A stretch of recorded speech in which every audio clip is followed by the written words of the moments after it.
Charge of GST. इसका क्या मतलब होगा कि कहाँ जीएसटी चार्ज होगा। एक बात तो रखिए, अगर सप्लाई है तो ही क्या चार्ज होगा जीएसटी, सप्लाई नहीं है तो क्या नहीं चार्ज होगा।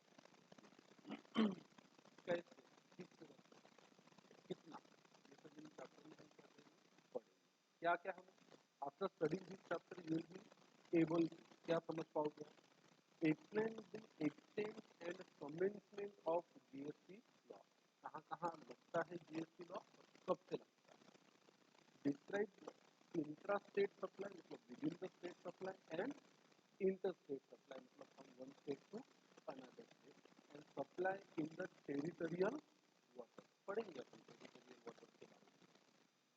Describe the provision pertaining to the levy and collection of the CGST and IGST, मतलब साथ ही साथ SGST भी आ गया, कहाँ का S और C लगेगा और कहाँ कहाँ IGST और उसकी क्या क्या प्रोविजन है, किस सेक्शन में टैक्स लिया जाता है। Identify and analyse the services on which tax is payable under, एक बड़ी ही इंटरेस्टिंग चीज आप यहाँ पढ़ोगे जिसका नाम क्या है, रिवर्स चार्ज मैकेनिज्म, जिसे हम शॉर्ट में बुलाएंगे RCM।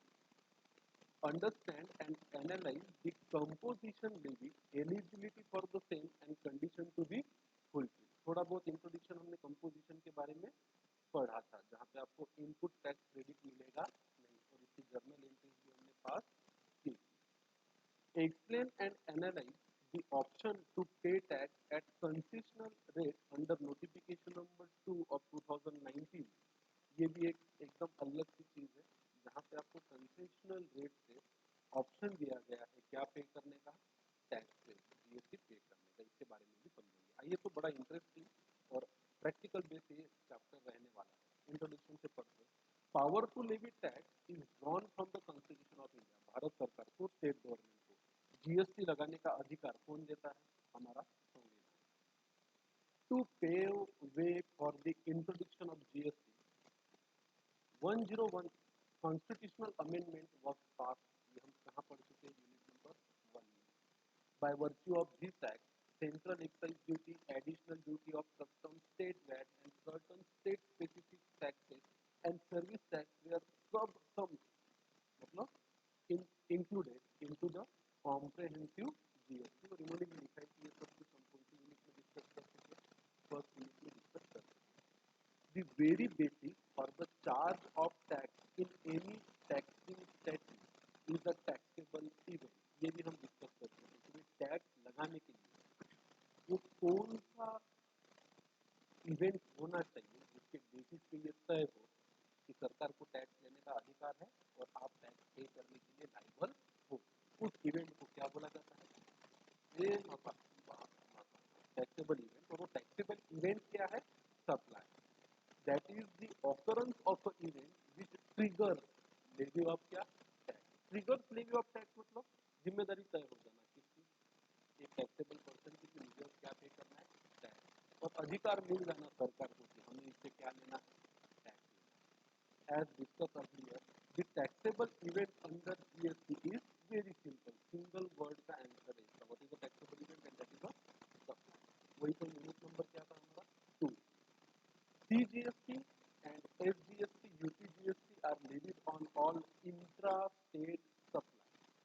इसमें अगर सप्लायर का लोकेशन और जहाँ सप्लाई हो रहा है उसका लोकेशन अगर एक ही स्टेट में है तो उसको हम कौन सा सप्लाई बोलेंगे, intra state, from this state to this state of a goods and services, or while IGST is levied on a interstate supply of goods and services। What is the meaning of interstate? अगर supply करने वाले का location एक state में है और supply को receive करने वाले का लोकेशन दूसरी state. The provision relating to levy and collection of tax, levy मतलब लगाना, कलेक्शन मतलब लेना। वैसे टैक्स तो आपके उसी दिन लेवी होता है जिस दिन आप ट्रांजैक्शन करते हैं। मान के चलो आपने टैक्स गुड्स को बेचा 15 जनवरी को, तो लेवी हो गया आप पे टैक्स कौन से तारीख को, 15 जनवरी को, जिस दिन क्या हुआ है, सप्लाई हुआ है। उसका कलेक्शन करने के लिए सरकार ने कुछ समय दिया, जैसे हर महीने के बाद उसकी अगले महीने की 20 तारीख से The provision relating to the levy and collection of CGST and IGST are contained in section 9 of CGST. तो टैक्स लेवी करने का और कलेक्शन करने का जो पावर है गवर्नमेंट, ये पावर उनको देती है कौन? सेक्शन 9। मतलब पावर तो टैक्स लेवी करने का कॉन्स्टिट्यूशन को मिला, पर उसके बारे में जो प्रोविजन दी गई है वो सेक्शन 9 में दी गई है सीजीएसटी के, और सेक्शन 5 में दी गई है क्या? फिर आपने बोलना चाहिए था पैसा फाइनल वालों का और सीए स्टूडेंट का बर्डन क्यों बढ़ाते हो? इधर सेक्शन 9 है तो उधर भी क्या रखो इसका नाम? सेक्शन 9 में रखो, इधर सेक्शन 9 रखा और उधर सेक्शन 5 रखा, और आप बोलते हो वन नेशन वन टैक्स। तो हमें सेक्शन याद रखने में कितनी दिक्कत है? इसका सेक्शन 5, इसका सेक्शन 9, पर खैर ठीक है। सरकार इसलिए कानून नहीं बनाती कि सीए स्टूडेंट को पढ़ने में क्या हो आसान, वो उनका कभी मकसद रहेगा नहीं। आप पढ़ते पढ़ते आपको जरूर लगेगा क्या फर्क पड़ता है जब 4 सेक्शन सबसे आगे चलता है? मैथ तो हो जाता ना। Later, now I have a fundamental idea of intrastate supply and interstate supply. ये इंटरमीडिएट में एक्सप्लेन करने के लिए पूछा जाता है। Explain the meaning of intrastate supply and interstate supply, दो मार्क्स क्वाइट पॉसिबल कि ये क्वेश्चन ये इंटरमीडिएट में आए। फाइनल वालों को पूछेंगे, इसकी कोई गारंटी नहीं है क्योंकि वहाँ को पूछने के लिए और भी बहुत कुछ है। इंट्रास्टेट सप्लाई में पढ़ते generally where the location of a supplier, क्या इंपॉर्टेंट है बेटा? लोकेशन ऑफ अ सप्लायर, मतलब आपका जो जीएसटी नंबर है, जीएसटीएन नंबर, वो आगे कौन से स्टेट का नंबर लिखा हुआ है? जैसे 27 है तो क्या है वो? महाराष्ट्र। तो ये हो गया आपका location of a supplier. And the place of supply, मतलब सप्लाई कौन से जगह पे हो रहा है। अब यहाँ पे देखो place of supply word use है, location of recipient word use हुआ है क्या? नहीं, इसका काफी महत्व है जो आपको आने वाले टॉपिक से समझ में आएगा। तो क्या चीज तय करेगी लोकेशन ऑफ सप्लायर क्या है और प्लेस ऑफ सप्लाई क्या है ऑफ अ गुड्स और services? if those are in the same state or same union territory, it is treated as an intra-state supply. तो जब आपको 2 मार्क के लिए क्वेश्चन पूछा जाएगा सीए इंटरमीडिएट में, explain intrastate and interstate supply, तो 2 की वर्ड आपको हाईलाइट करने चाहिए। लोकेशन ऑफ अ सप्लायर एक कीवर्ड है, प्लेस ऑफ सप्लाई दूसरा कीवर्ड है, और अगला कीवर्ड है आर क्या? Are in the same state, ये तीसरा कीवर्ड है। इंटरस्टेट सप्लाई किसे बोलेंगे? Where the location of supply and place of supply of goods और services are in 2 different state हो सकते हैं, और 2 डिफरेंट यूनियन टेरिटरी हो सकते हैं, या एक यूनियन स्टेट और एक यूनियन टेरिटरी हो सकता है। ऐसे सप्लाई को जीएसटी में क्या माना जाता है? इंटर स्टेट सप्लाई माना जाता है। इंटर स्टेट सप्लाई और इंटर स्टेट सप्लाई कौन से सेक्शन में डिफाइन किया गया है? रिमेंबर और पर्टिकुलर सेक्शन में इसको डिफाइन किया है। What is the meaning of inter state supply, what is the meaning of inter state? नहीं तो घर जाके आराम से इसके सामने पलटना और इसके बाजू में इसको क्या लिख के लाना? सेक्शन लिख के लाना। अगर 2 और 2 4 मार्क के लिए आते हैं और विच सेक्शन आप इसको कोड करते हैं तो वो आपके लिए और भी बेहतर होगा।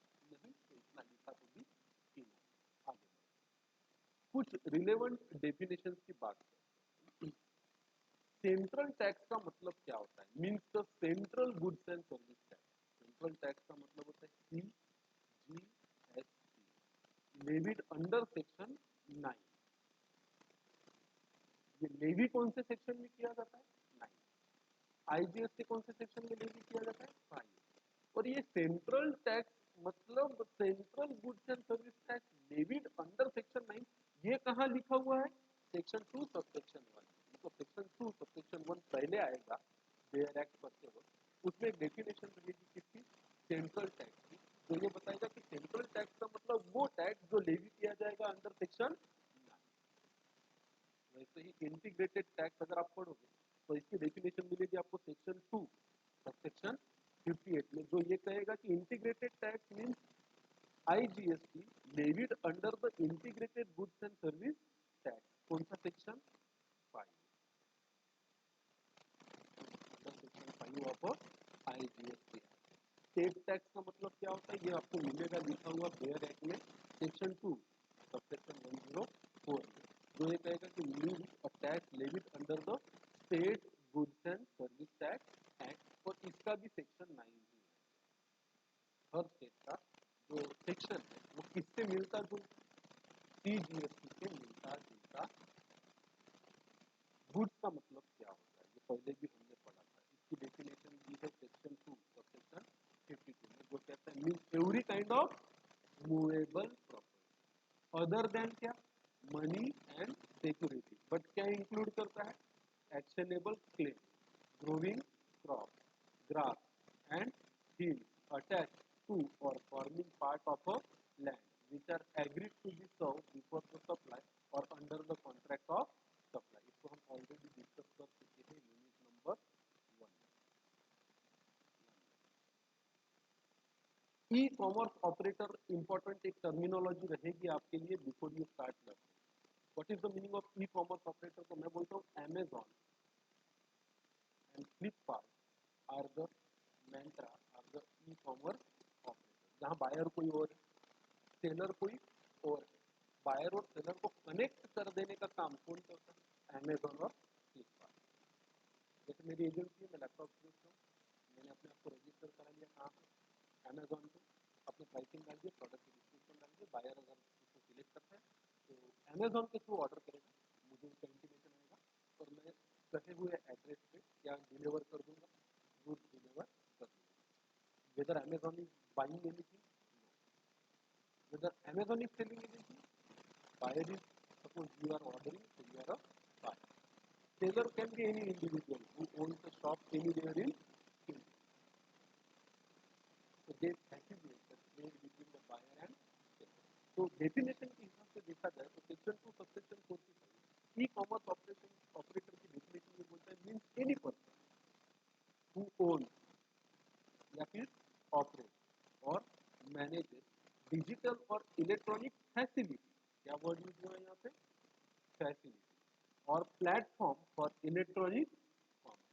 आप भी अपनी कोई एक वेबसाइट बनाइए जहाँ आप आपके लोकल एरिया के ग्रोसरी शॉप को क्या कीजिए, लिस्ट करा लीजिए, घर घर जा जाके बोलिए if you want to buy grocery log in to www.dinesh-grocery.com, आप वहाँ ऑर्डर कर दीजिए, आपकी पसंद की दुकान से आपको कोई चीज़ मिल जाए। तो क्या जोमेटो एक ई कॉमर्स ऑपरेटर, बराबर है। जोमेटो बैंक के साथ बहुत अन्याय हुआ था, इस लड़की ने उसके लिए भी झूठा इल्जाम लगा दिया कि उसके साथ उसने क्या की, मार्केट की डिलीवरी करते हुए है, वो अलग टॉपिक है, उसके बाद में कभी डिस्कस करेंगे।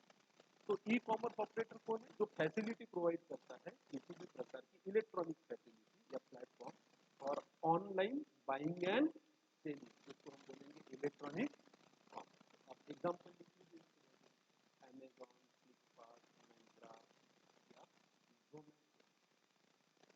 और कहाँ से फूड ऑर्डर कर सकते हैं जोमेटो के अलावा, स्विगी, भूख लगी हो तो कर लो। ऑलराइट, अगले आगे चलते हैं। अब एक वर्ड बार बार आएगा जिसका नाम है एग्रीगेट टर्नओवर। जिसका नाम क्या है, एग्रीगेट टर्नओवर। तो इससे पहले कि अपन एग्रीगेट टर्नओवर को पढ़े, मैं एक बात कहूंगा कि इसमें क्या नहीं आता, ये जो excluding the value of inward supply on tax payable by a person on reverse that basis, इसको नहीं पढ़ेंगे, इस ब्रैकेट को छोड़ के पढ़ते what is the meaning of aggregate turnover। Aggregate turnover means the aggregate value of all taxable supply।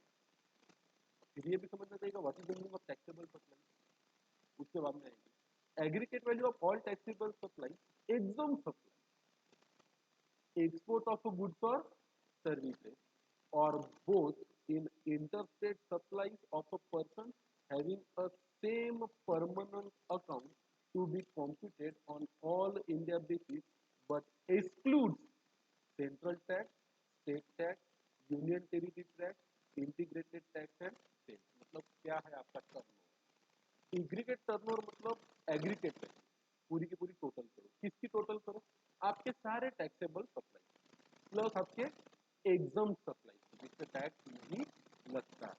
आपके export की, चाहे वो गुड्स की हो या सर्विसेज की, या both, and inter state supply, मतलब आपको इंट्रा स्टेट तो लेना ही है, साथ में इंटर स्टेट भी लेना है, मतलब जहां जहां हर वो चीज जो आपके पीएनएल में क्या होती है, क्रेडिट साइड में जाती है, आपकी इनकम साइड में जाती है, और वो nominal amount form part of a credit balance in your financial statement, and person having the same permanent account to be computed all on all India basis. इसको कैसे कंप्यूट करना है बेटा?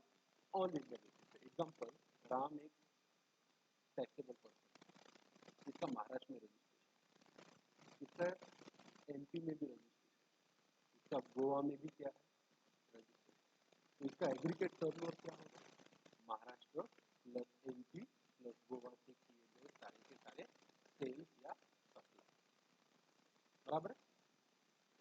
फिर वो हर चीज का है, चाहे वो टैक्सेबल हो, एकदम हो, गुड्स के हो या सर्विस. बात समझ गए? इसमें क्या नहीं आएगा, तो वो जो ब्रैकेट में लिखा है, जो मैंने बोला था हम काटेंगे, excluding the value of inward supply on which tax is payable by a person on कौन सा बेसिस? Reverse charge. वैसे तो देखिए, आपने अभी तक इतना ही पढ़ा है, if there is a income there is a liability to pay the GST. जैसे सेल्स कैश, बैंक को डेबिट, सेल्स को क्रेडिट, सीजीएसटी पेएबल को क्रेडिट, एसजीएसटी पेएबल को क्रेडिट. रिवर्स चार्ज क्या है, इसी चैप्टर में हमें पढ़ना है. Sometimes it is not on income side but on a expense side. For example, you paid a rate to a transporter. आप एंट्री क्या पास करोगे आपके बुक में? Freight expense account debit to bank, बराबर है. फ्रेट एक्सपेंस अकाउंट को debit करोगे और बैंक को क्या करोगे? क्रेडिट. यही एक्सपेंस की एंट्री होती है जर्नल एंट्री. यहाँ पे आपने जितना एक्सपेंस किया, आपने फ्रेट पे किया, ट्रांसपोर्ट आपके लिए एक्सपेंस है, उसके लिए क्या एक्चुअली उसमें आपने रेट भी लेना था 1000, आपने से 5% अगर जीएसटी है, 50 रुपीज क्या लेना था? जीएसटी. और आपके लिए वो एक्सपेंस है, उसके लिए वो क्या होगा? तो उसने आपसे 1050 रुपीज लेना है. 1000 ट्रांसपोर्टर का क्या इनकम, 50 रुपीज आपसे लेके उसको किसको पे कर देना चाहिए? गवर्नमेंट को पे कर देना.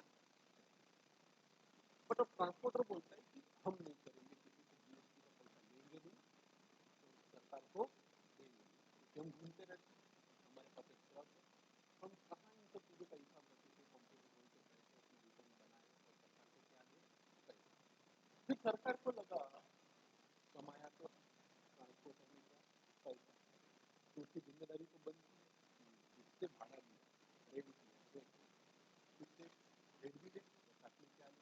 जीएसटी उसी से पे करें गवर्नमेंट. ट्रांसपोर्ट वालों ने बोल दिया हम नहीं करेंगे, तो सरकार हो गई चिंतित, बोले नहीं करेंगे ऐसे थोड़ी चलता है, करना ही पड़ेगा. ट्रांसपोर्ट वालों ने बोले ज़्यादा जबरदस्ती करोगे तो गाड़ी चलाना बंद कर देंगे, बाइक पे कर देंगे. सरकार बोले रुको जरा, रुको, सबर करो. हिंदुस्तानी भाव बोलता है ना, रुको जरा, रुको, सबर करो. तो सरकार सोचने पड़ गई, अब क्या करे, बिजनेस पेंट कर रहा है, ट्रांसपोर्टर ऑन, तो हमको कोई क्या नहीं दे रहा, टैक्स नहीं दे रहा. सरकार को बड़ा बुरा लगता है, उनका ईगो हर्ट होता है. सरकार इज लाइक अ जयकांत चित्र. आप एक व्यक्ति एक्सपेंस कर रहा है, एक व्यक्ति अर्न कर रहा है, और सरकार को बोल रहा है क्या नहीं देंगे आपको.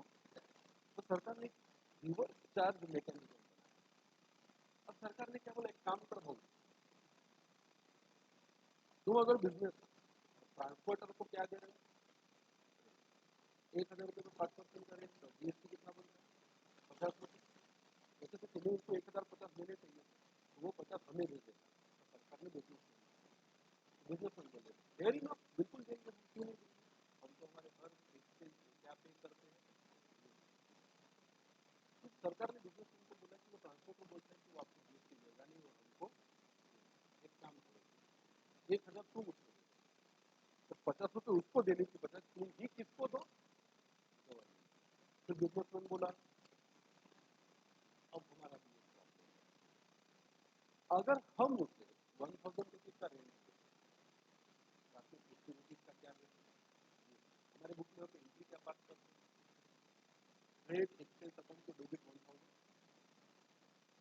IGST इनपुट को 50 रुपीज डेबिट और बैंक अकाउंट को क्रेडिट कर देती है 1000। तो मेरे जेब से 1050 रुपये जाते हैं, 1000 रुपये मेरा एक्सपेंस है और 50 रुपये का मुझे क्रेडिट, जैसे कि किसी भी परचेज में मेरे एक्सपेंस में मिलता है। आप मुझे बोल रहे हो 1000 रुपये उसको दे दो, 50 रुपीज किसको दे दो, गवर्नमेंट। जा तो मेरे ऐसे भी कितने रहे 1000, और क्या मुझे 50 रुपये का क्रेडिट मिलेगा? तो गवर्नमेंट ने बोला यस। तो बिजनेस बोला फिर कोई दिक्कत नहीं, मतलब उसको दूं 1050 तो भी मेरे लिए एक ही बात, उसको 1000 रुपये दूं, 50 मैं डायरेक्टली किसको दे दूं? गवर्नमेंट को दे दूं, और उसका भी मुझे क्या मिल रहा है? क्रेडिट मिल रहा है। तो उसमें कोई दिक्कत नहीं है, सिर्फ ये है कि थोड़ा सा कंप्लायंस जिसको बोलते हैं, मेरा एक काम बढ़ गया, बाकी मुझे इससे कोई प्रॉब्लम। तो फिर गवर्नमेंट ने बोला well enough.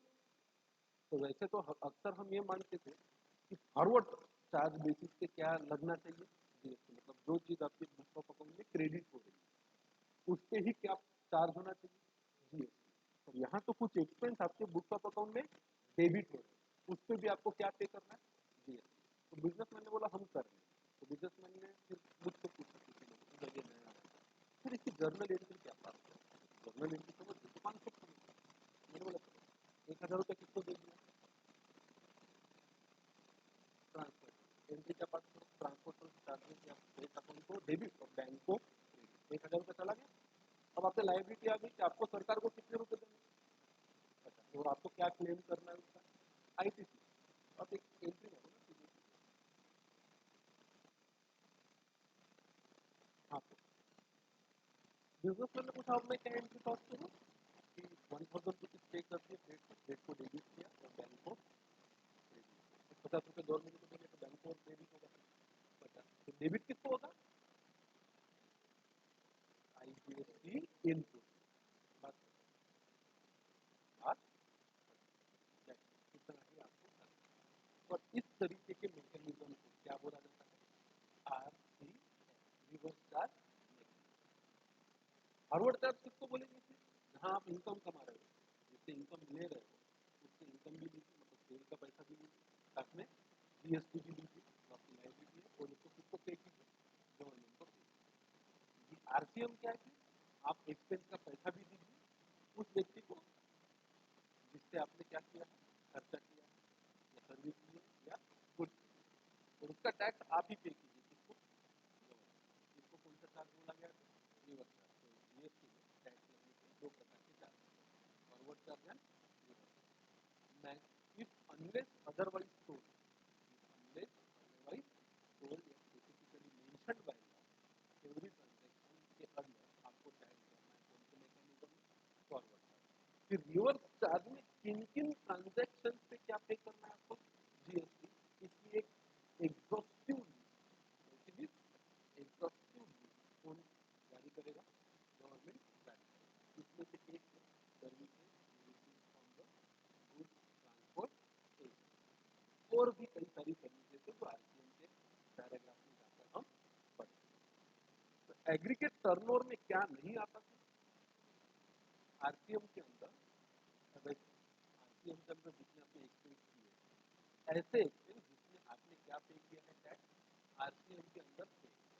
To simplify the thing, अपने आंखों के सामने आपको profit and loss account, cell credit हुआ ट्रेडिंग, उसको आपको क्या पे करना है, वो जो सेल का फिगर है वो क्या है, टर्नओवर, उसी को बोलेंगे हम क्या, एग्रीगेट टर्नओवर। आपका कमीशन है, आपका रेंट है, आपने इंटरेस्ट रिसीव किया जो आपने क्रेडिट किया था आपके प्रॉफिट एंड लॉस अकाउंट, आपने अदर इनकम जो आपने क्रेडिट किया आपके प्रॉफिट एंड लॉस अकाउंट, हर वो चीज credited to what, trading and PL, form part of your turn, चाहे वो सेल टैक्सेबल चीज का हो चाहे, पर आप इसलिए उसको टर्नओवर मान रहे हो क्योंकि उस पर आप सामने वाले से जीएसटी कलेक्ट कर रहे हो, किसको पे कर रहे हो, गवर्नमेंट को पे कर रहे हो।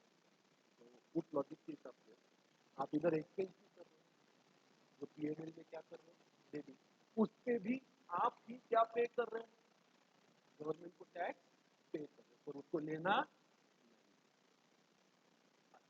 और एक चीज है इसी, मान के चलिए आपने सेल किया 100 रुपीज, सेल अकाउंट में क्रेडिट हुआ कितना, 100।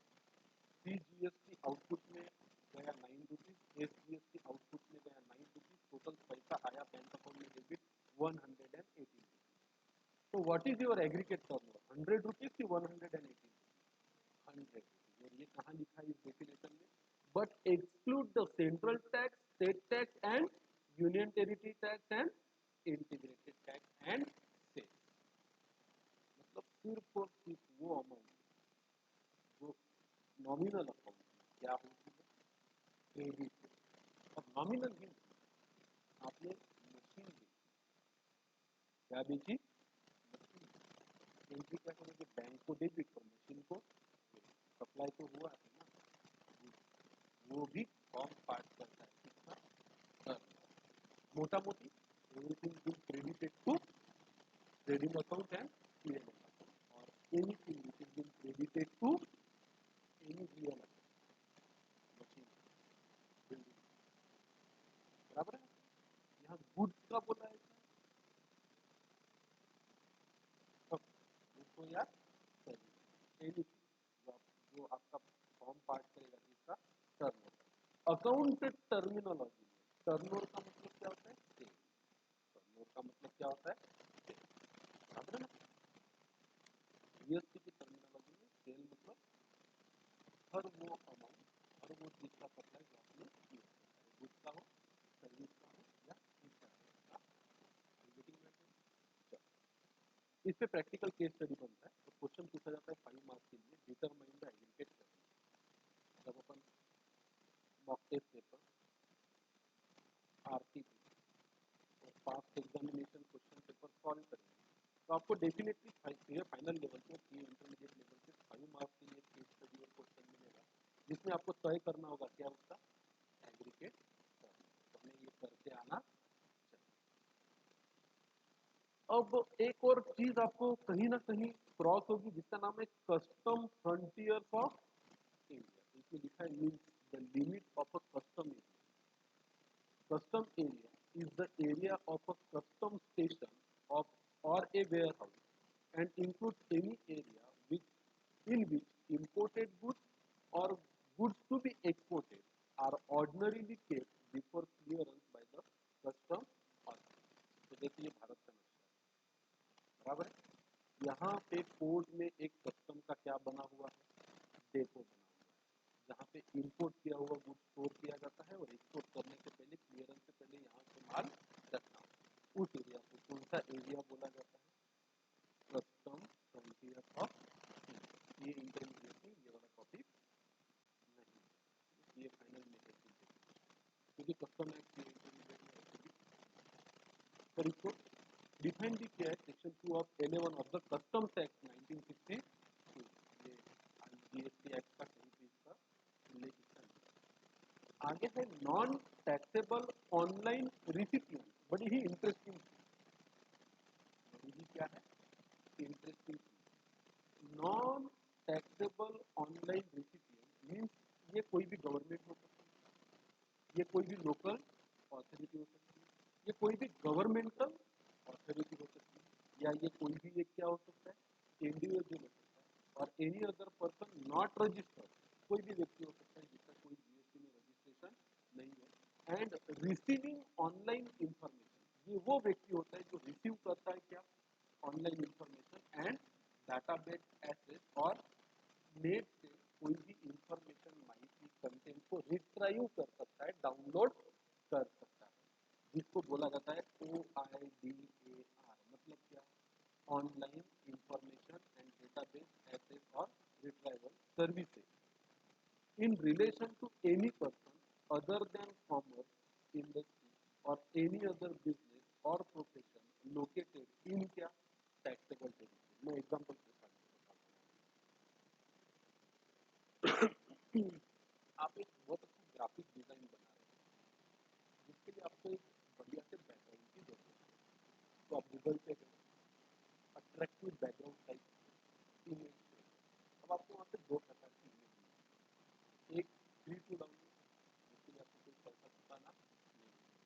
तो कुछ इमेजेस ऐसी आती है जिसपे वाटरमार्क लगे हुए होते हैं, उन फोटो का जिन्होंने ओरिजिनली वो इमेज क्या की कैप्चर की और जिनके पास उसके क्या है राइट। फिर आपको उसकी वेबसाइट पे गूगल लेके जाता है और बोलता है कि if you want to download this image pay $2 अगर वो फॉरेन से ले रहा है। तो आपको अगर सच में उसकी जरूरत है तो आप उसका पेमेंट करोगे और उस इमेज को क्या करोगे डाउनलोड। आपको लगा हांगकांग में बैठा कोई बंदा बहुत ही बढ़िया तरीके से जीएसटी करा है, तो आपने उसे ऑनलाइन लेकर परचेज किया इंडिया में, वो कहाँ बैठा है हांगकांग। क्या जीएसटी के अंदर वो टैक्सेबल सर्विस में एक उसके पास कोई लाइसेंस नहीं है, पर फिर भी आप उसको पेमेंट दे रहे हैं और ऑनलाइन उससे क्या परचेज कर रहे हैं कंटेंट या लेक्चर परचेज। आप मेरे लेक्चर ऑनलाइन खरीदो, आप मेरी वेबसाइट से खरीदो या फिर काफ़ी सारी वेबसाइट से जो मेरे लेक्चर को क्या करती है अवेलेबल करवाती है, आप वहाँ जाइए आप देखिए क्या आपने और मुझमें किसी भी तरीके फिजिकल कॉन्टैक्ट आता है कि आप मुझसे मिले मुझसे बात की या मेरे हाथ से कोई चीज़ वीडियो होती फिर आप पीडीएफ डाउनलोड आप आई एप्पल के मोबाइल फ़ोन पे आईट्यून्स पे क्या डाउनलोड करते हो गाने डाउनलोड करते हो पेमेंट करते या कोई आप गेम डाउनलोड करते हो पेड गेम डाउनलोड कर लिया कुछ पेजेस फ्री रहती है उसके बाद अगर आगे खेलना है तो आपको ऑनलाइन क्या करना पड़ता है पेमेंट। इन सब को बोला जाता है OIDAR जिसका मतलब है क्या online information and database access और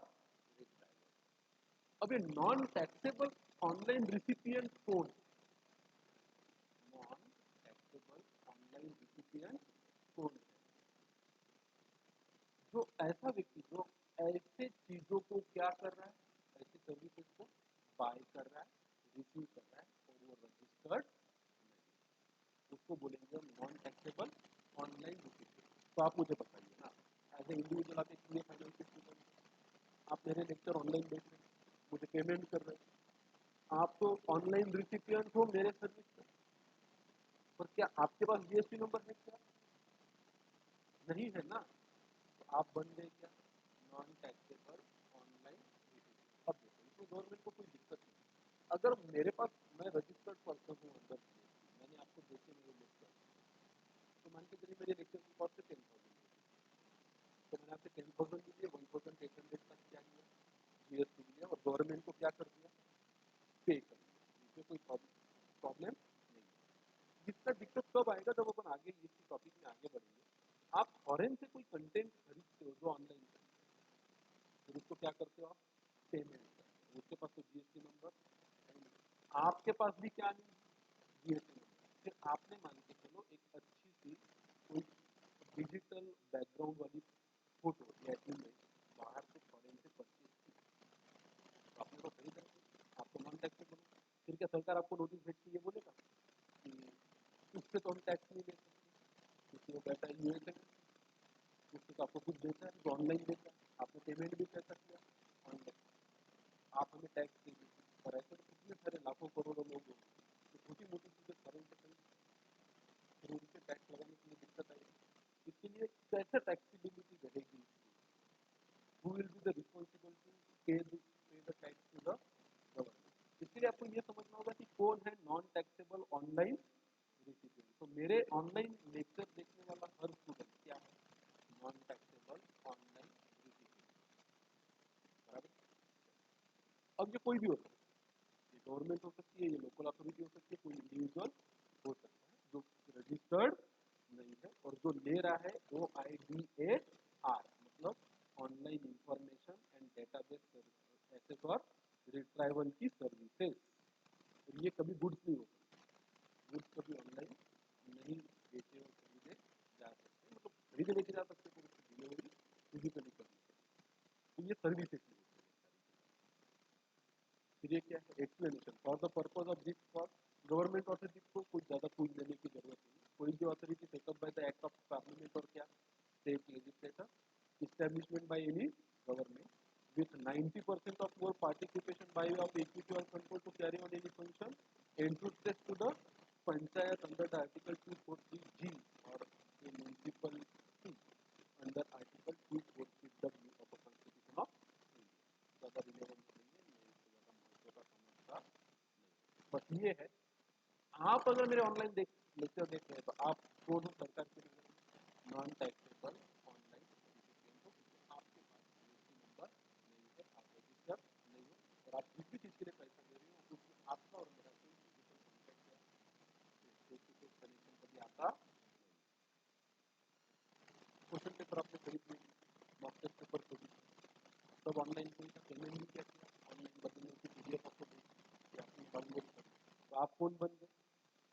नॉन टैक्सेबल ऑनलाइन रिसिपिएंट। आगे रिवर्स चार्ज, अभी अभी इतना सारा अपन ने इसको क्या किया, एक्सप्लेन किया। इसको डिफाइन किया गया है सेक्शन 2 सेक्शन 98 ऑफ कौन act CGS means a liability to pay tax by the recipient of supply of goods और सर्विसेज। वैसे तो लायबिलिटी टू पे टैक्स किसका रहता है?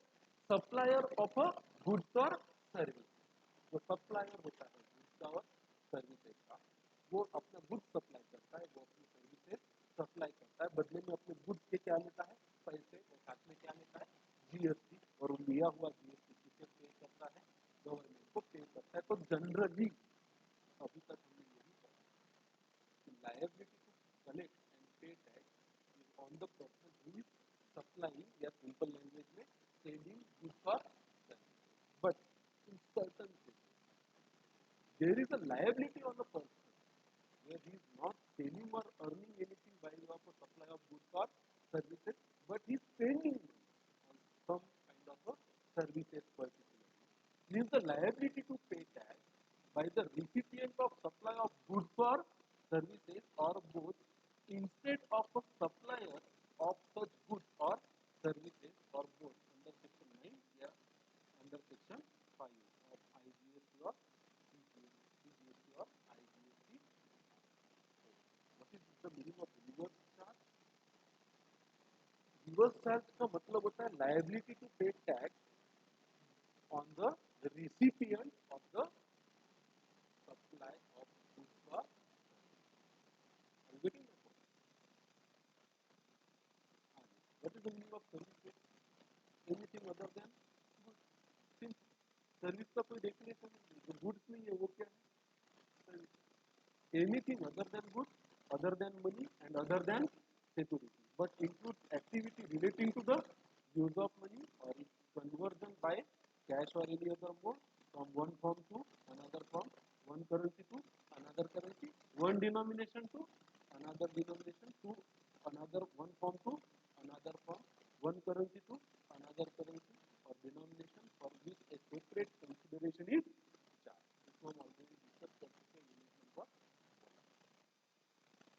For the removal of doubt, it is hereby clarified that expression service includes facilitating or arranging the transaction in क्या? Security. Security अपने अपने ना तो गुड्स है ना तो सर्विस। तो खरीद लिया, बेचने के लिए अगर आप फैसिलिटी प्रोवाइड करते हो तो उसके लिए अलग से चार्ज करते हो, तो माना जाएगा कि आपने क्या प्रोवाइड की है? सप्लाई प्रोवाइड, सर्विस प्रोवाइड की है या सर्विस का सप्लाई किया है। सप्लायर को भी ये भी हम ऑलरेडी पढ़ चुके हैं। In relation to any goods or service or both shall mean the person supplying the said goods or services or both, and shall include an agent acting such as on behalf of supplier in relation to the goods or service or both supplies. This has been already discussed in unit 1. Taxable supply क्या है? Means a supply of goods or services which is chargeable to tax under CGST. जिस चीज पे GST charge किया जाता है। GST कौन से एक्ट सेक्शन में चार्ज किया जाता है? सेक्शन 9 के अंदर। तो सेक्शन 9 बोलेगा कि इस सप्लाई पे क्या लगा दो? जीएसटी लगा दो। तो वो सप्लाई, उस गुड्स का, उस सप्लाई सर्विस के सप्लाई को क्या बोला जाएगा? Taxable supply. और जहाँ पे ये बोला जाएगा कि इसे जीएसटी लगाने की जरूरत नहीं है, तो वो कहलाएगा ऑटोमेटिकली नॉन टैक्सेबल सप्लाई या एग्जम्प्टेड। नीचे लिखा non-taxable supply means the supply of goods or services of both which is not leviable to tax under the CGST Act or IGST. Taxable person already हम discuss कर चुके हैं section 2 subsection 107 means a person who is registered or liable to be। देखिए आपने registration ले लिया, इसलिए हम पहले डिस्कस कर चुके हैं। if you are registered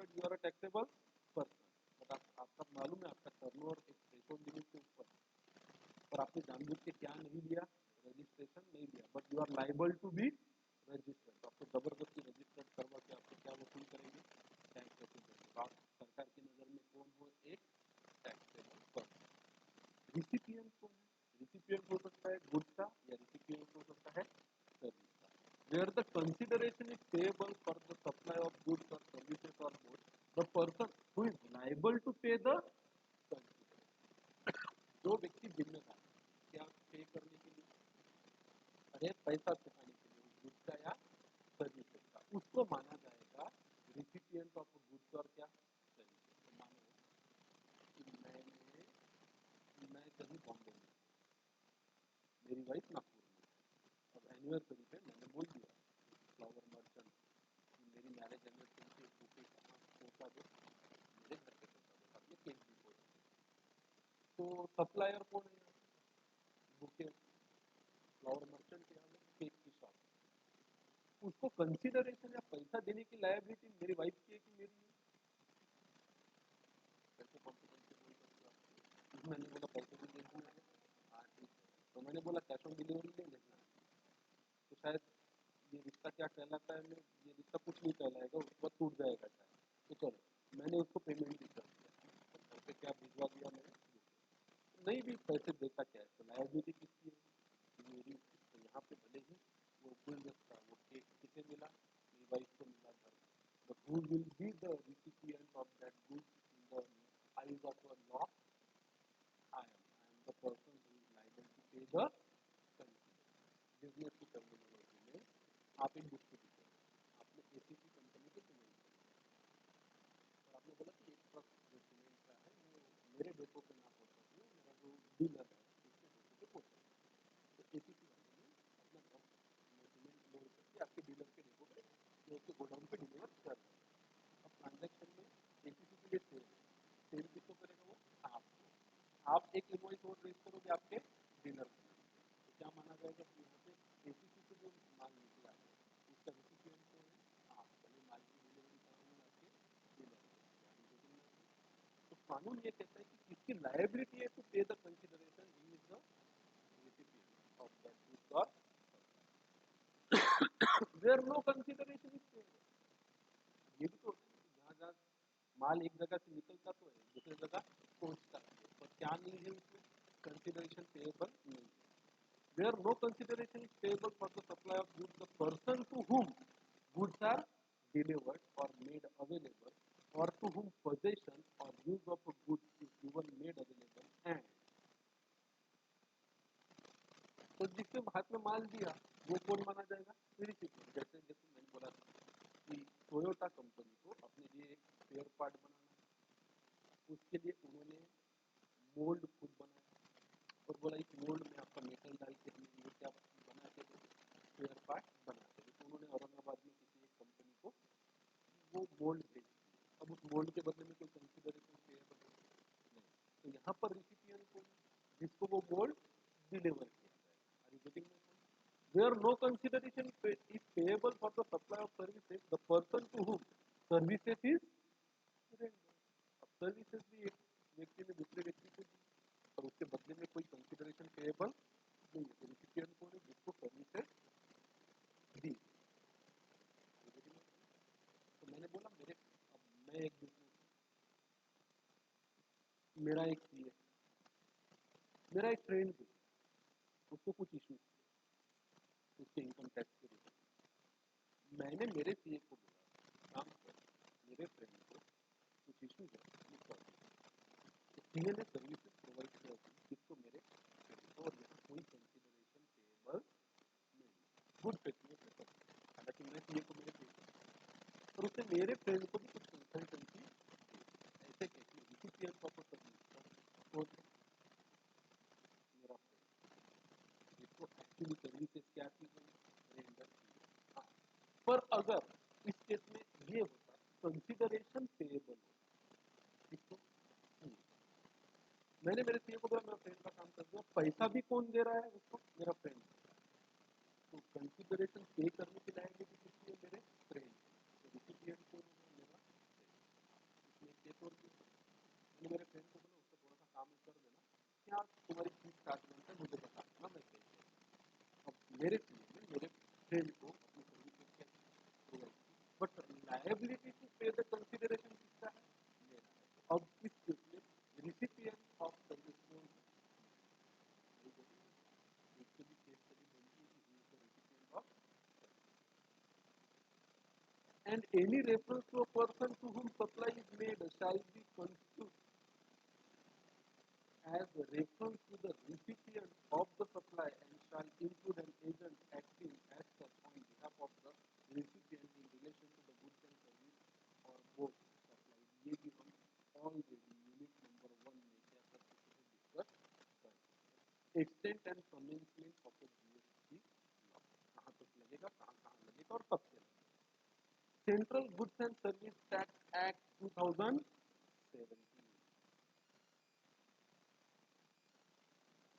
extend to whole of India including Jammu and Kashmir. अभी तक क्या पढ़ते आ रहे थे जिंदगी भर, excluding Jammu and Kashmir. Now पढ़ेंगे हर बार क्या, including Jammu and Kashmir.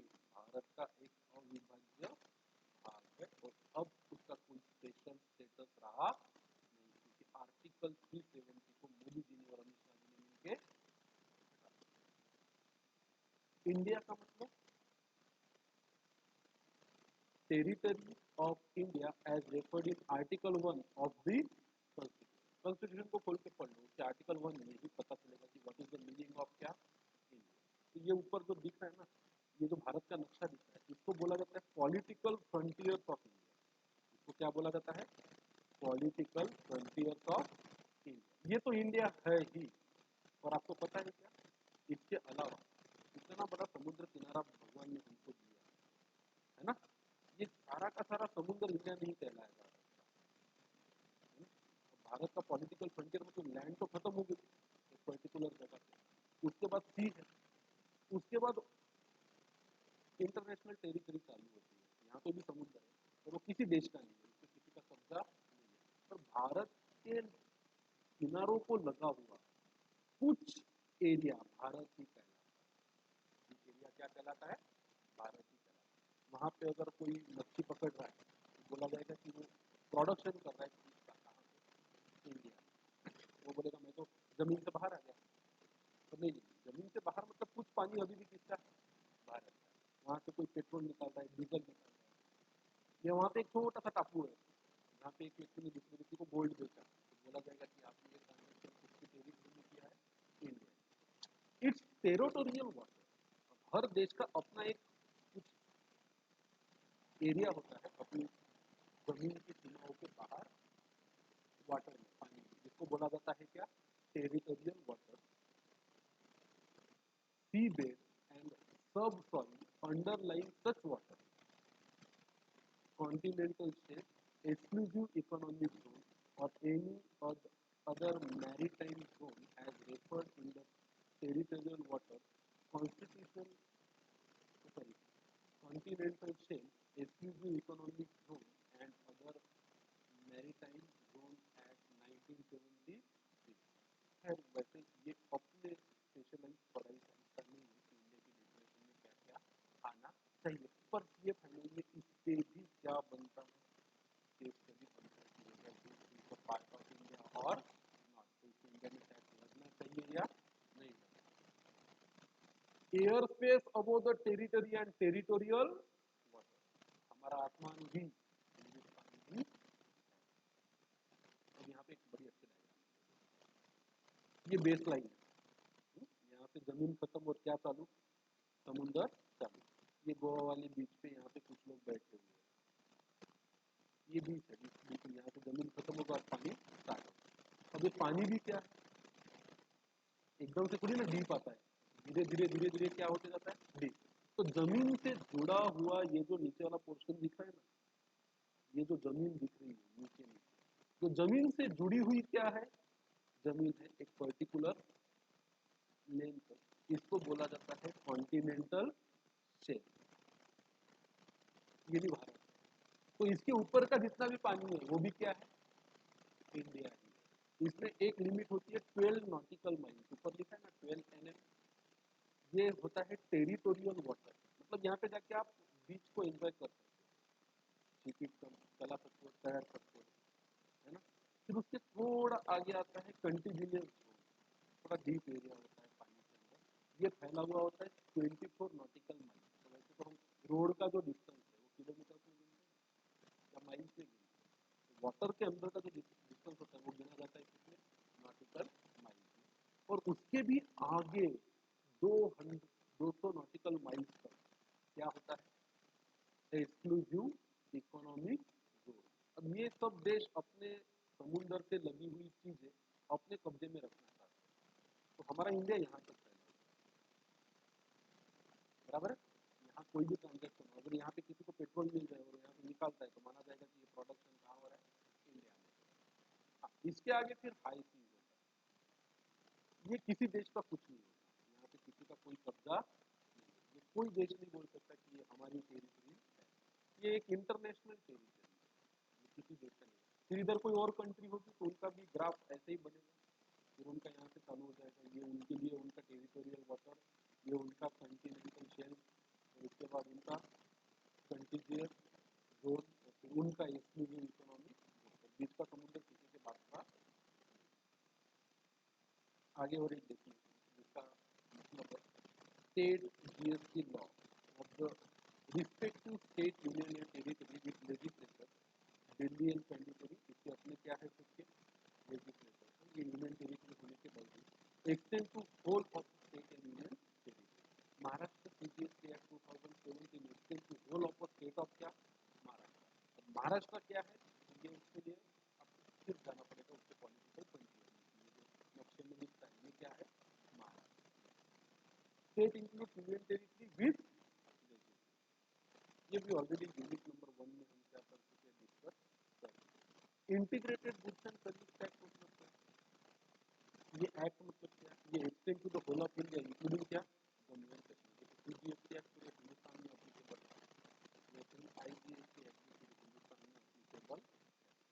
Union territory goods and service tax, UP GST, ये कहाँ अप्लीकेबल होगा, हमारी यूनियन टेरिटरी, जैसे कि है अंडमान एंड निकोबार, उसके बाद है लक्षद्वीप, उसके बाद है दादरा एंड नगर हवेली, उसके बाद है दमन एंड दीव, उसके बाद है Chandigarh and other territory, that is the union territory without क्या, लेजिस्लेचर। जैसे तो दिल्ली और अपना पौंडीचेरी यूनियन टेरिटरी, उनका अपना क्या है, लेजिस्लेचर है, तो उनको स्टेट ही माना जाता है, उनको क्या माना जाता है, state.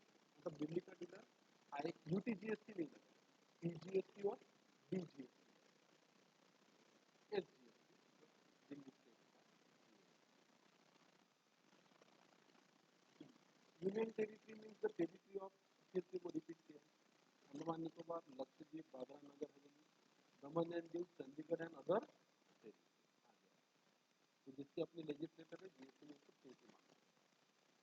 Explanation for the purpose of this act, each of the territories specified in subclause A to F shall be considered a separate union territory, already been discussed. Our discussion in the study material will principally be confined to the provisions of a CGST and HGST law, और उसमें हम नहीं discuss करेंगे क्या, state GST, क्योंकि ये लगभग वैसा ही है जैसा कि CGST। Before we go into the necessities of leviability of a CGST and IGST and the respective statutes, let us first understand the term interstate supply and supplies into the territorial water। फिर आया था, मैंने आपको section पूछा कौन से section में दिया है, मतलब इंटरस्टेट क्या सप्लाई, तो इसका सेक्शन है सेक्शन 7 ऑफ आईजीएस, जहाँ जहाँ एक स्टेट से दूसरे स्टेट में सप्लाई की क्या होगी बात, आपको एक्ट कौन सा पढ़ना है, आईजीएस। क्या डिफरेंस है इंटर के और फाइनल के मटेरियल में, नहीं, तो ये इंटर में नहीं है, आईजीएसटी का सेक्शन 7, ये फाइनल के लिए है, ऐसा बोला आपका, फिर एक बार कंफर्म करो। तो इंटर स्टेट सप्लाई की जहां जहां डेफिनेशन लिखी होगी कौन सा एक्ट रेफर करना है आपको, आईजीएसटी, और इंट्रा स्टेट के लिए CGST, statutory provision section 7 IGST act का पढ़ना है। वैसे सेक्शन 7 ऑफ सीजीएसटी एक्ट किसकी बात करते हैं,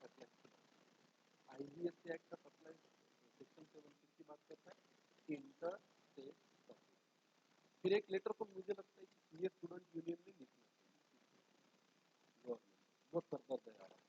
IGST के और CGST SGST के सारे सेक्शन कैसे रखो, number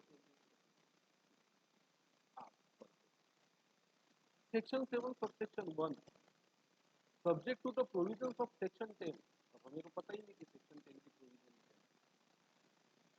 Supply of goods where the location of the supplier and the place of supply are in two different union territories or a state and a union territory shall be treated as a supply of goods in the course of interstate trade और क्या simple है, बहुत ज़्यादा इसको complicated बनाने की जरूरत।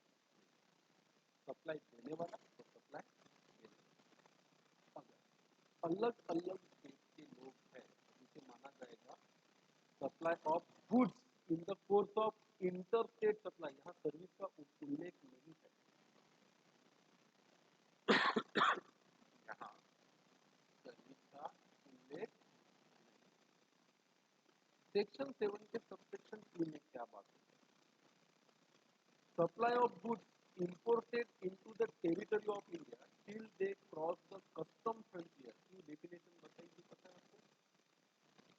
जो माल भारत में आता है सीधा सीधा भारत में एंट्री होती है, उसको पहले कस्टम्स के वेयरहाउस में और टेरिटरी में अनलोड करना होता है। वहाँ से क्लियरेंस होने के बाद माना जाएगा कि वो गुड्स कहाँ एंटर हुआ, इंडिया। यहाँ पे भी सर्विस की बात नहीं हो रही है, किसकी बात हो रही है? Supply of goods imported into the territory of India till they cross the customs frontier of India shall be treated to be a supply of goods in the course of a interstate trade और क्या commerce। तो भारत में अगर आप import भी करो तो भी यही माना जाएगा कि आपने दूसरे स्टेट से क्या खरीदा है। Subject to the provision of section 10, जैसे हमें सेक्शन 10 नहीं पता वैसे हमें क्या नहीं पता, सेक्शन 12 भी नहीं पता। सप्लाई ऑफ सर्विसेज मैंने पहले बोला था, ऊपर किसकी बात हो रही है? गुड्स। अब नीचे किसकी बात हो रही है? सर्विसेज की। Where the location of a supplier, अब सप्लायर अगर हो रहा है सर्विस का तो सर्विस प्रोवाइडर का लोकेशन पता करना कोई कठिन काम नहीं है। वो कहाँ बैठ के आपको क्या प्रोवाइड कर रहा है? Services. And the place of supply are in two different state and two different union territories, a state and a union territory shall be treated as a supply of service in the course of interstate trade और क्या commerce। अब इसमें difference क्या है? फिर अगर same ही लिख देते तो यहाँ पे provision subject to the provision of section 10 और यहाँ पे subject to the provision of section, इसका बहुत ही डीप इंप्लीकेशन आने वाले पैराग्राफ में अपन समझें। तो भाई ध्यान से देखिए, एक स्टेट से दूसरे स्टेट में गुड्स सप्लाई किए जा रहे हैं तो सप्लायर का लोकेशन एक स्टेट में, रिसिपिएंट ऑफ गुड्स का लोकेशन दूसरे स्टेट में, तो इसे बोला जाएगा inter state. But subject to the provision of section service के प्रोवाइडर ऑफ सर्विस का लोकेशन एक स्टेट में है, रिसिपिएंट ऑफ सर्विस का एक लोकेशन दूसरे स्टेट में, तो इसे माना जाएगा inter state supply of services but subject to provision of the section. तो बड़ी ही इंपॉर्टेंट चीज लाइफ में आने वाली है, क्या लिखा है सेक्शन 10 में और क्या लिखा है सेक्शन 12। मैं यहाँ इसलिए डिस्कस नहीं करूँ क्योंकि आगे चल के डिस्कस करना पड़ेगा। फिर इंटर स्टेट, एक स्टेट से दूसरे स्टेट में सप्लाई हुआ कहाँ माना जाएगा? सेक्शन 7 ऑफ IGST एक्ट का सबसेक्शन 4 बोलता है supply of services imported into the territory of India shall be treated as supply of services import of inter state trade और अगर आप सर्विसेज का इंपोर्ट भी करते हैं इंटर स्टेट सप्लाई माना जाएगा। सर्विसेज को कस्टम फ्रंटियर से आगे रोकेगी नहीं, आपको। अब बात होती है सप्लाई ऑफ गुड्स या सर्विस और both, where the supplier is located in India, supplier कहाँ है? इंडिया में, and the place of supply is outside India, मतलब रिसिपिएंट का लोकेशन क्या है? आउटसाइड इंडिया, चाहे वो गुड्स हो या service. To, by a special economic zone developer और एक स्पेशल इकोनॉमिक जोन यूनिट, इसके बारे में करेंगे, ये थोड़ा सा अलग कॉन्सेप्ट है। आप चाहे कस्टम्स पढ़ो या आप जीएसटी पढ़ो, आपको स्पेशल इकोनॉमिक जोन डेवलपर और स्पेशल इकोनॉमिक जोन यूनिट इसको बहुत ध्यान से समझना पड़ेगा, क्योंकि इसमें काफ़ी सारे एग्जम्पशन गवर्नमेंट ने ग्रांट किए हैं। इसकी प्रोविजन को थोड़ा सा अलग से डिस्कस करेंगे। Now I am not going into the detail. In a taxable territory not being a intrastate supply and not covered elsewhere in this section shall be treated as to the supply of a goods and services or both in course of interstate trade और क्या commerce. मतलब देखो है इसमें आगे वैसे लिखा हुआ है।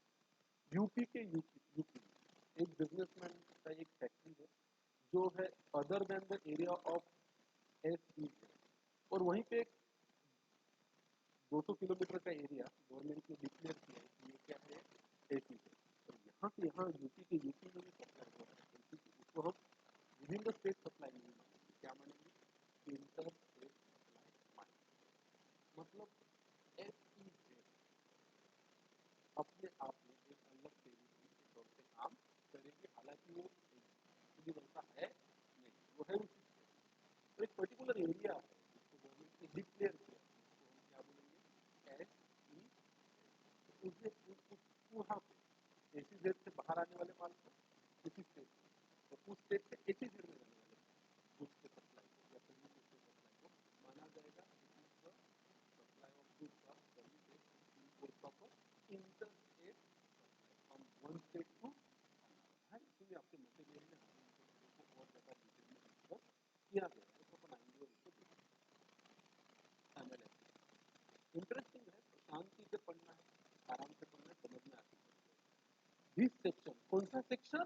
Section 7 of IGS provides as to when the supply of goods and services shall be treated as supply in the course of from one state to another. So its analysis करता है supply of goods or services when location of a supplier and place of supply are in two different states. Supply of goods or services imported into the territory of India, one state to another state माना जाएगा। Supplier located in India and place of supply is outside India, one state to another state माना जाएगा। Supply to SEZ developer, supply to SEZ developer, इतने line करो supply to SEZ developer, इसको भी inter state क्या माना जाएगा supply. अब दूसरी लाइन करो सप्लाई बाय एसीजेड डेवलपर, इसको भी क्या माना जाएगा इंटर स्टेट सप्लाई। और आगे लिखा हुआ है supply in the taxable territory not being the inter state supply and not specified any. मजा आएगा इससे केस स्टडी क्वेश्चन आपको ये तय करना होता है कि whether this is the supply in course of inter state और इंट्रा। तो किसी केस में सीमा फॉर्मा क्या इंक्लूसिव रहेगा और भी पार्ट टॉपिक रहेगा। तो पहले तय करना पड़ेगा कि whether this is the inter state supply और इंट्रा स्टेट, उसके अकॉर्डिंगली फिर आपको लायबिलिटी कैलकुलेट करनी पड़ेगी कि टीडीएस की एसडीएस की आती है या IGS. A supply of goods in the course of from one state to another trade or commerce, section 7, subsection 1 and 2. It primarily covers two kinds of supply. Supply of goods within the India and supply of goods imported to India. The two categories of supplies are discussed here in under. So supply of goods within India and supply of goods imported into क्या India के India में एक state से दूसरे state, एक state से उसी state के किसी एसईजेड में या एसईजेड डेवलपर से अगर आपने गुड्स किए या फिर विदेश से इंडिया में आए तो ये सब कौन से टाइप की supply inter supply of goods shall be considered as the supply of goods in course of interstate और commerce in the following cases. बहुत इजी है, फटाफट पढ़ के खत्म करते हैं। Location of a supplier and place of supply दो डिफरेंट स्टेट में है, दो डिफरेंट यूनियन टेरिटरी में है, या तो एक स्टेट और एक union territory. The term location of a supplier and place of supply have been explained in chapter number 10। तो आप देखते चलिए हर वो शब्द जो आ रहा है वो कहीं ना कहीं इसको डिटेल में एक्सप्लेन करने की क्या पड़ रही है जरूरत पड़ रही है। The above concept can be easily understood with the help of following example. In each of the following cases, supplier of a good shall be treated as supply of a good shall be treated as an interstate from one state to another.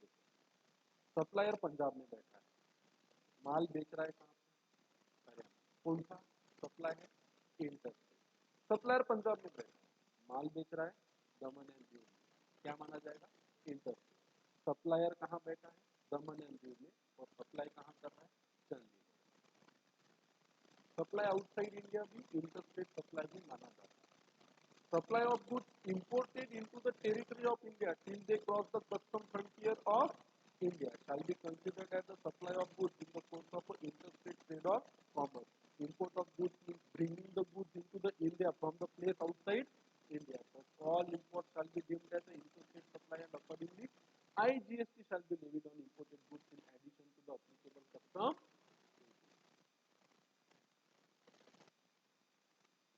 Supply of services in the course of interstate, एक state से दूसरे state में service को supply किया गया है, ऐसा कब माना जाए? It primarily covers two kinds of supply, supply of services with in India and import of services into the state. जैसे वहाँ गुड की बात हो रही थी, यहाँ सर्विस की बात हो। Supply within the India क्या? Simple, location of a supplier कहाँ है? एक स्टेट में, और प्लेस ऑफ सप्लाई मतलब वो अपनी सर्विसेज कहाँ प्रोवाइड कर रहा है? दो, एक स्टेट से दूसरे स्टेट में। तो ये सप्लाई ऑफ सर्विस है, और इस पे आईजीएसटी लगेगा क्योंकि ये क्या है? Inter state, two different union territory और एक स्टेट और एक union territory. Import of service अगर करते हो आप इंडिया में, supply of services which are imported into the territory of India shall be treated as a supply of services in the course of interstate trade or commerce। अब क्यों पढ़ना ये बता देगा, हमने पढ़ा कि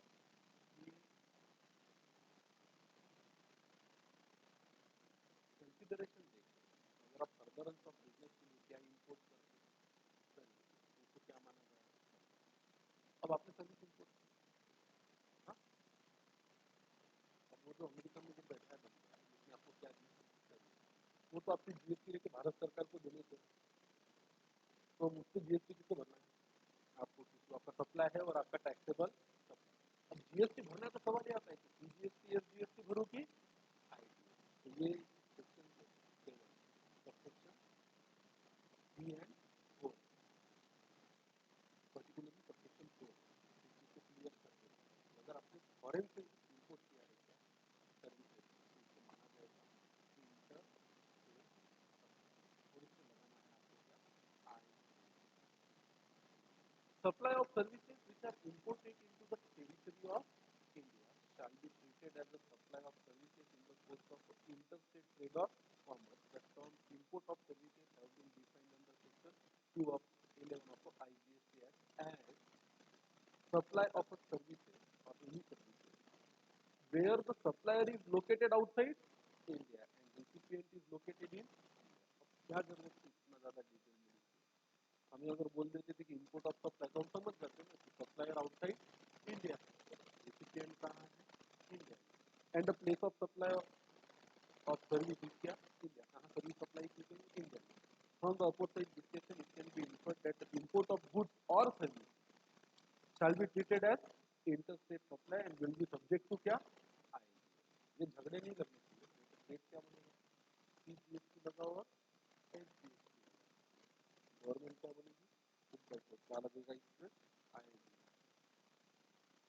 सप्लाई और गुड्स और सर्विसेज और both in the course of interstate trade और कॉमर्स, सेक्शन 7 आईपीएस का सेक्शन 1 और 2 बात करता है गुड्स की। एक स्टेट से दूसरे स्टेट में, भारत के भारत में सेक्शन 1, दूसरे देश से भारत में सेक्शन 2, सेक्शन 7 सेक्शन 3 सर्विसेज की बात करता है, भारत के एक स्टेट से भारत के ही दूसरे स्टेट में। सेक्शन 7 का सबसेक्शन 4 बात करता है इंपोर्ट ऑफ सर्विसेज की, और इस सब मिला के है जिसके लगना है आपको आईजीएसटी। मतलब ये है क्या? Inter state supply of goods and services. अब सप्लाई ऑफ गुड्स और सर्विसेज और both in the course of interstate trade और कॉमर्स, सेक्शन 7 सबसेक्शन 5 कहता है certain supplies are treated as supplies in the course of interstate trade or commerce and shall equally apply to supply of goods and supply of services deserved in discussed here under. Supply of goods or services or both where the supplier is located in India and the place of supply is outside India। मतलब बात अब import की नहीं हो रही है, बात हो रही है किसकी? एक्सपोर्ट। सेक्शन 7 सब सेक्शन 1 2 3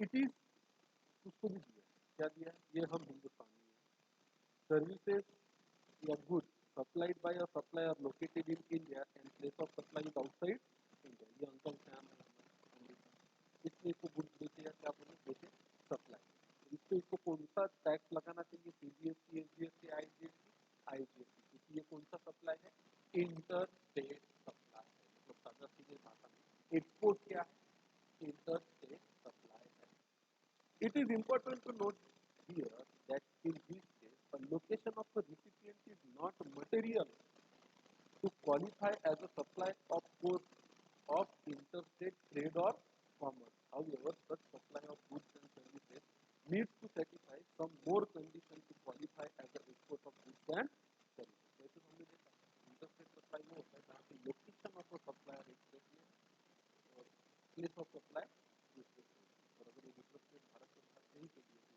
तो देने की जरूरत supply of goods and services are both by a special economic zone developer or economic zone unit. What is the economic zone? SEZ is a geographical boundary, yes, geographically bound zone within the India, where the economic laws relating to the export and import are more liberal as compared to the other part of country. मान के चलो महाराष्ट्र नागपुर एक बराबर नागपुर में एक लगभग 200 kilometre के area को मिहान बोला जाता है क्या बोला जाता है मिहान गवर्नमेंट ने रिकॉग्नाइज किया है डिक्लेयर किया कि एक स्पेशल इकोनॉमिक जोन अब इस एरिया में आप बिजनेस फिर चाहे फॉरेन से यहाँ से कोई चीज इम्पोर्ट करो या यहाँ से कोई चीज फॉरेन में क्या करो एक्सपोर्ट करो इम्पोर्ट और एक्सपोर्ट पे लगने वाले कानून जो बाकी एरिया में उसकी तुलना में इस एरिया में आपको छूट ज़्यादा दी गई है आपको ज़्यादा लिबरल लिबर्टी दी गई है ज़्यादा कंप्लायंस आपको करने की जरूरत नहीं है क्योंकि आप सिचुएटेड हो कहाँ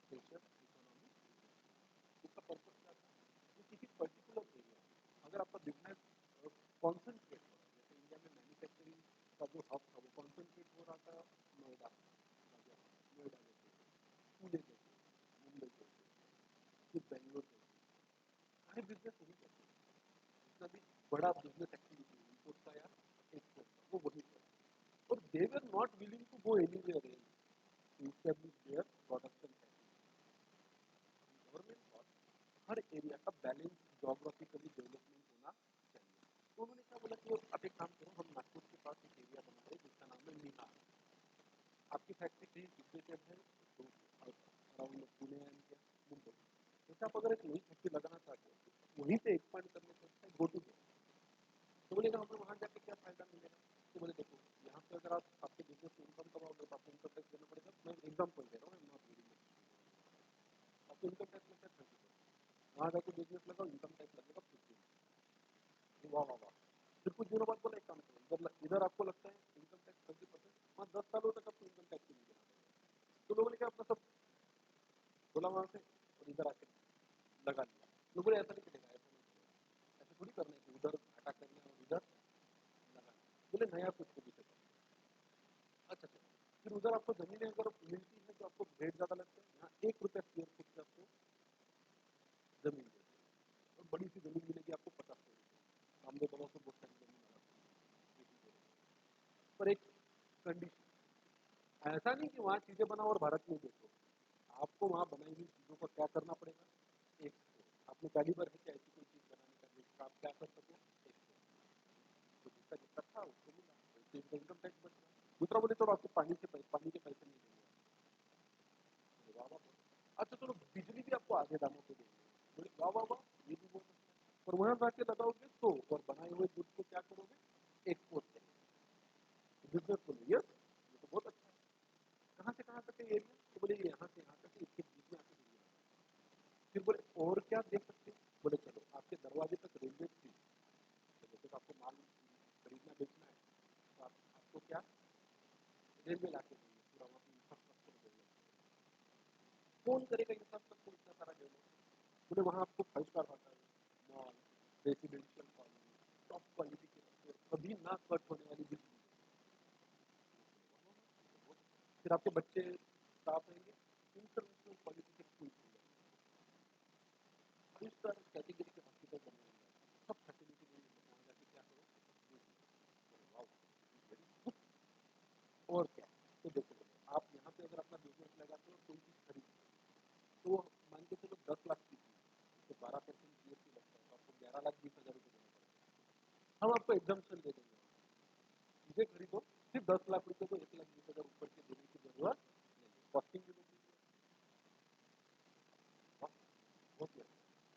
फिर एक बढ़िया सा एक एरिया ऐसा डेवलप होने लगा जिसका नाम हो गया एसीजेड, और वहाँ वो जो ज्योग्राफिकल एरिया है उसको बोला जाता है एसीजेड ही, सिर्फ इतना बड़ा इंफ्रास्ट्रक्चर तैयार करना कोई मामूली बात नहीं, बड़ी कंपनी का इतना बड़ा 200 किलोमीटर का एक एरिया को डेवलप करना, जहाँ एक अलग ही प्रकार का माहौल मिले क्या करने के लिए बिजनेस, वहाँ पे अपना एयरपोर्ट है, अपनी रेलवे है, अपना खुद का highway infrastructure everything top quality का वर्ल्ड क्लास है।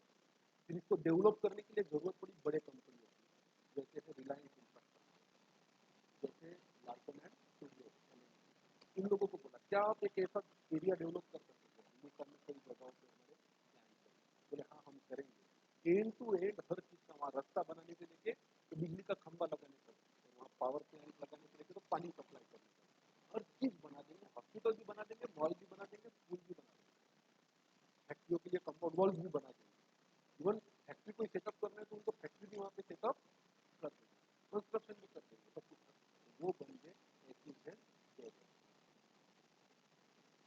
पूरा इस पूरे एक्टिविटी का मकसद क्या है, इंडिया को एक्सपोर्ट ओरिएंटेड एक कंट्री बनाना, तो वही दिया SEZ is a geographically bound zone within India where the economic laws relating to the export and import are more liberal as compared to the other places or part of a country. For example, for all tax purposes, ACZ is considered to be the place outside India. अब देखो ऐसा है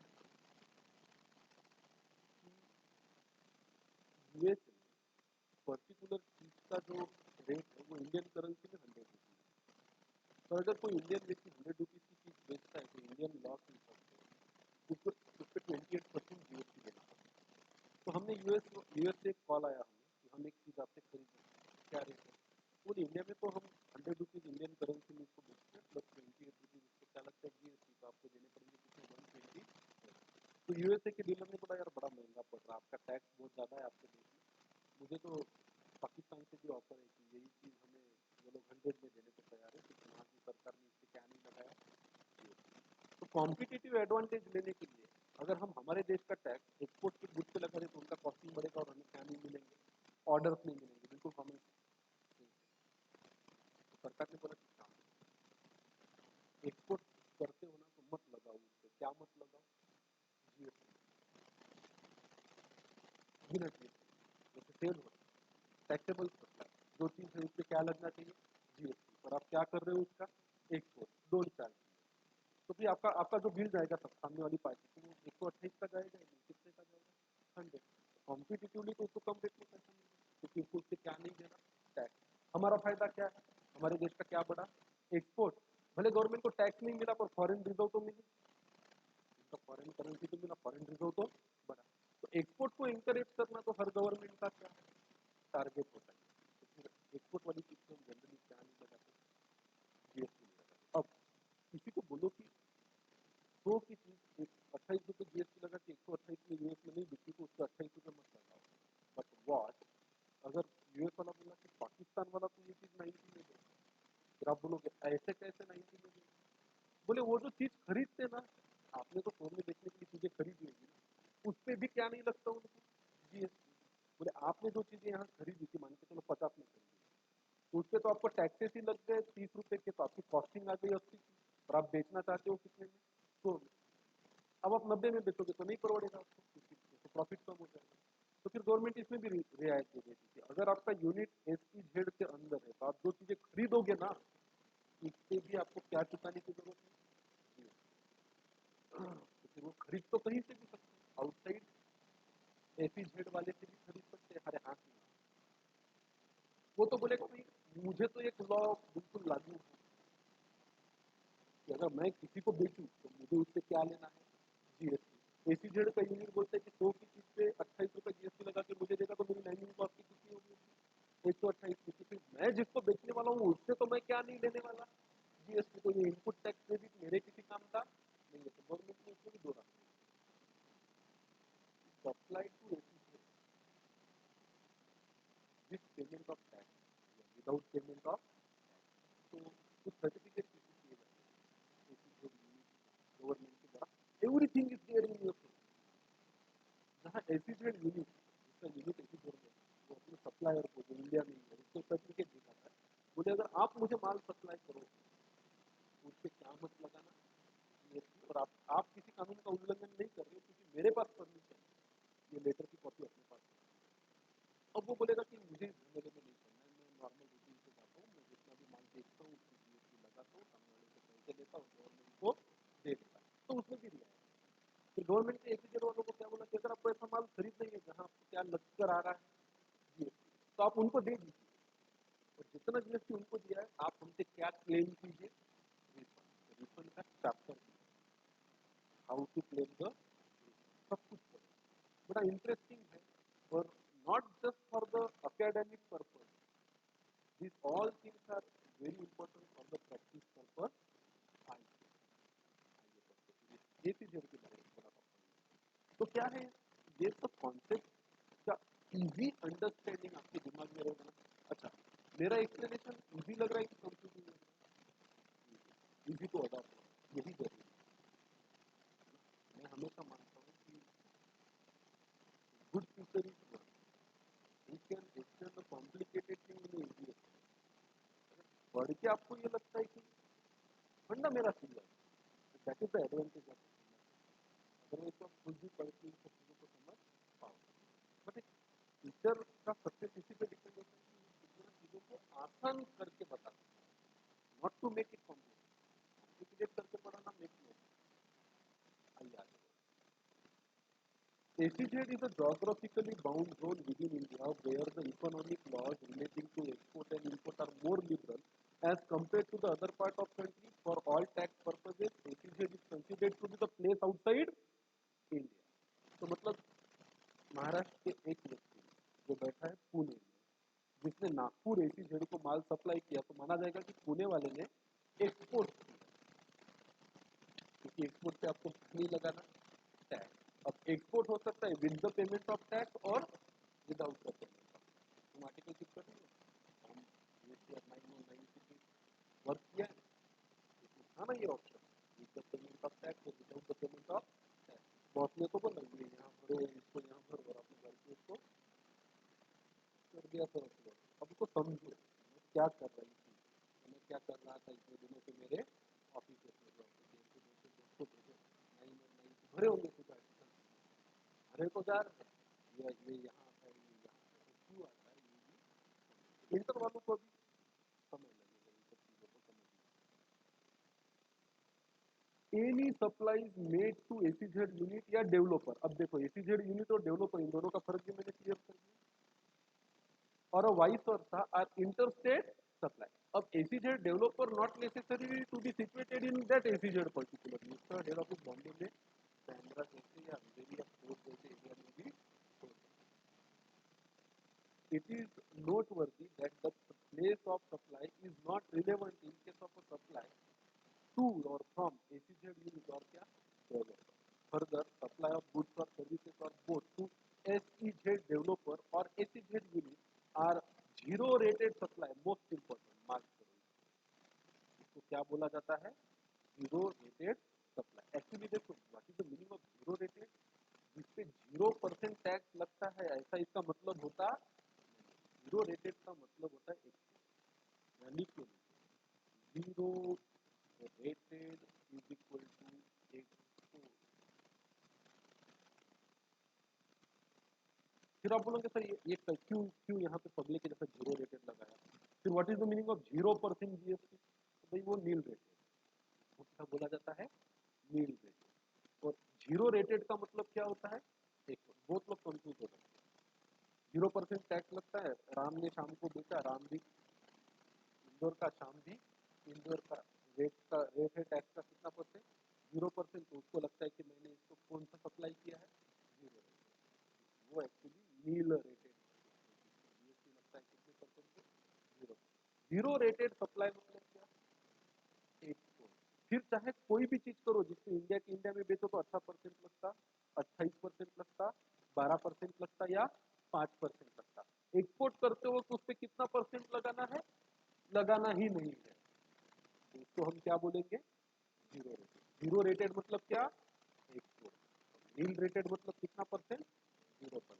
nil rated India में, India के बाहर गया तो उसको नील रेटेड बोलने का नहीं, उसको क्या बोलने का, जीरो। और इसके लिए भी अलग से चैप्टर है, इंटर में तो है ही। चैप्टर 14 इम्पोर्ट एंड एक्सपोर्ट अंदर क्या, जीएसटी, फाइनल में इसको पढ़े। The same can be understood with the help of the following example. Services or goods supplied by or SEZ developer. Person located outside SEZ in Uttar Pradesh है, एक particular area है जो उत्तर प्रदेश में है। अब उत्तर प्रदेश से उत्तर प्रदेश में ही कुछ गुड सप्लाई किए जा रहे हैं एक पर्सन के द्वारा, उस पर्सन को जो कहाँ सिचुएटेड है, एसीजेड में। अब इसको एक्सपोर्ट मानेंगे, तो क्या मानेंगे, एक्सपोर्ट मानेंगे, क्योंकि एसीजेड वाला वैसे भी भारत में नहीं बेचने वाला, कहाँ बेचने वाला है, भारत के बाहर। तो उसको कॉस्ट का कॉम्पिटिटिव एडवांटेज मिलना चाहिए, इसलिए ये माना जाएगा कि इस पर्सन ने भी क्या किया है, एक्सपोर्ट ही किया। और इस सेल को वो कौन से कैटेगरी में डालेगा, जीरो रेटेड सेल की कैटेगरी में डालेगा। या फिर हो सकता है ना कि ये एसीजेड वाला वैसे तो उसको करना नहीं चाहिए, उसको एसीजेड में इसीलिए बैठाया और इतना लाड़ प्यार किया जा रहा है ताकि वो वहां चीजें बना के कहाँ बेचे, बाहर। पर हो सकता है some of the goods is sale in India, वो सिचुएशन आ गई नहीं है, लॉकडाउन में पर्टिकुलर चीज की फॉरेन में डिमांड नहीं है, तो क्या जान लोगे उस चीज की जो कहाँ लगा है, ऐसी जगह ठंडे दे माल पर हमको कहाँ नहीं बेचने देंगे, इंडिया में। चलो ठीक है, कुछ कंडीशन में अगर वो माल वहां बनाकर कहाँ बेचता है उसी स्टेट में है, तो एक स्टेट की टेरिटरी से उस स्टेट की टेरिटरी में, पर फिर भी इसको कौन सा सप्लाई मानेंगे, inter state supply under section 7 subsection 5 of IGST. Last paragraph of the day, supply of goods और सर्विसेज और both in the taxable territory, मतलब भारत का भारत, भारत का पानी, भारत का आसमान, not being an intra state supply and not cover anywhere else in this sector. मतलब आप इसके बाद इंट्रा स्टेट सप्लाई कर रहे हैं, अगर आपको लगता है कि ये वहां नहीं बैठता, मैंने काफी पढ़ा, मैंने रिसर्च किया, और मुझे कहीं से ये नहीं लग रहा कि ये इंट्रा स्टेट सप्लाई। तो जब आपको लगे कभी डाउट कि ये इंट्रा स्टेट नहीं है, तो आंखें बंद करके उसको क्या मान लो, इंटर स्टेट सप्लाई मान लो, उससे ज्यादा आपको कोई विचार करने की जरूरत। This is the residuary clause, जो कहीं नहीं बैठता उसको यहाँ बैठा, कहीं नहीं बैठता उसको यहाँ बैठा, and shall cover all the supplies in taxable territory which are neither covered under any provision enumerated above determining interstate supplies nor are intrastate supplies। मतलब कोई आ गया ना शाना, वकील खड़ा हो गया, बहुत की शादी वकील आ गई, पढ़ा मैंने line to line word to, ये इंट्रास्टेट सप्लाई नहीं है, बहुत पढ़ा मैंने, ये इंटरस्टेट सप्लाई भी नहीं, जब ये सप्लाई ही नहीं है मैं आपको क्या नहीं देता, जीएसटी, जो करना है वो रुको जरा, पढ़ लो, यहाँ पे एक चीज क्या लिखी है, जो इधर भी नहीं जो उधर भी नहीं, वो क्या है, इंटर है, शांत करने की क्वेश्चन लिखने की जरूरत नहीं, हम आपको कहीं से भी पढ़ने, और कल अपन पढ़ेंगे इंफ्रास्ट्रक्चर जो है सेक्शन 8 ऑफ सीजीएसटी, वैसे आईजीएसटी कम ही पढ़ना है, हमें लगा क्या पढ़ना है, फिर भी पढ़ते रहो, समझते रहो, सोने से पहले सोचते रहो। हो सके तो एनसीसी आरसीसी में आए हुए, पास एग्जाम में आए हुए टॉपिक